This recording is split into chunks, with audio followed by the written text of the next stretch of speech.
What is Nirvana? To understand what Nirvana is or what Nirvana means, you should have some knowledge of Eastern religions or philosophies, especially Sanatana Dharma, known as Hinduism, Buddha Dharma known as Buddhism, and Jain Dharma known as Jainism.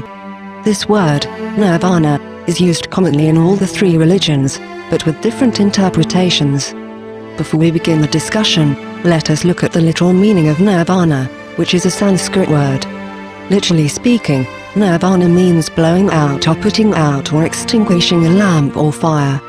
It was the tradition in ancient India to put out the domestic fires before one began the journey of renunciation and asceticism, sannyasa. It signaled the end of worldly life and the beginning of a life of renunciation, non-seeking and non-striving. Nirvana also means extinction, the absolute and final extinction or annihilation of all desires, individuality and detachment.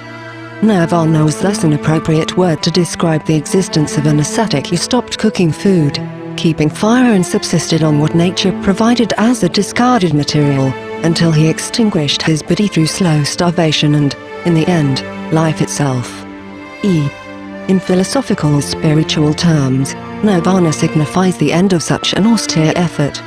It refers to the stated non-existence, non-becoming and non-beingness resulting from the annihilation of beingness and individuality at the end of a long and arduous spiritual effort. Everyone who is familiar with these three traditions agrees that Nirvana is an indescribable state. So, whatever I am going to say will have exceptions and objections. Since we can only speculate about Nirvana, and no one who enters into the state of Nirvana can really come back and tell us what it is, I would not find fault with those who speak differently about this state.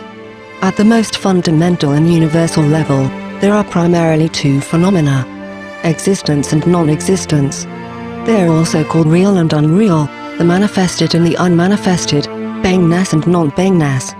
These expressions are not the same, although fundamentally they refer to the same states of duality. The three traditions, which I have named before, namely Sanatana Dharma, Buddha Dharma and Jain Dharma, view them differently because of their unique views on the nature of existence, creation, God and soul. According to Buddhism, as the Buddha preached it originally in India, beings come into existence from nowhere, due to the aggregation of things and elements. No one creates them. They just happen to fall into place through a mysterious binding process, and you have a phenomenal universe full of animate and inanimate objects.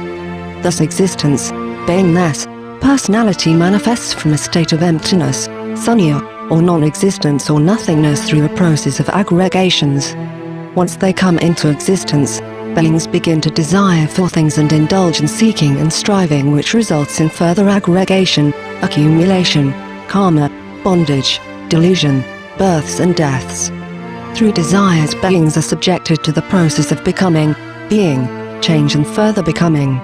Thus, beingness, desires, becoming, bondage, these are the states of existence. All these are impermanent states. Existence itself is impermanent. There is no soul, but a state of beingness which goes through birth and rebirths. This goes on, until the aggregates are dispersed through purification, detachment and renunciation. What happens at the end of this journey is returning to the state of non-becoming, non-beingness, non-existence or emptiness, which is Nirvana. Thus existence is more or less like a bubble. Nirvana is the bursting of it. The bubble appears from nowhere and then disappears into nowhere. What you see in the middle is a mere drama, a mirage, a mere illusion, a temporary flux of seeking, striving and suffering. According to Sanatana Dharma, Nirvana is a state of liberation, an indescribable, indestructible and eternal state of bliss. The scriptures of Hinduism also speak about existence, non-existence, beingness and non-beingness, becoming and non-becoming. But their interpretation is different.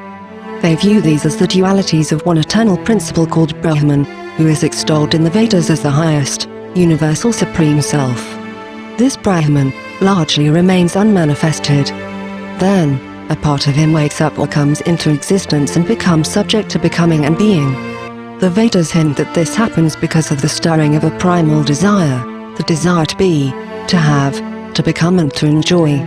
In other words, Existence does not spring from emptiness or nothingness but from an eternal God who is both being and non-being, manifested and unmanifested, existence and non-existence. He manifests himself and the entire creation through aggregation of things and elements only and perpetuates them through desires, attachments, bondage, delusion, births and rebirths. Thus, according to Sanatana Dharma, beingness and becoming happen by design and according to the will of Creator God. They come into an end only when the beings strive to overcome their desires and karma and achieve liberation. Thus, in Hinduism, Nirvana signals the end of becoming and beingness and return to the pristine and eternal state of pure existence, characterized by non-becoming and non-beingness.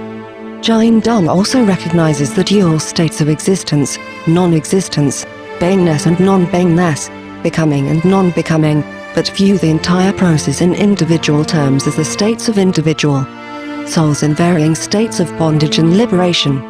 This is again because Jainism does not recognize a universal creator God, but only the eternal existence of individual souls, who during every cycle of creation become subject to desires, delusion, becoming and being, which results in their karma, bondage and the cycle of births and deaths.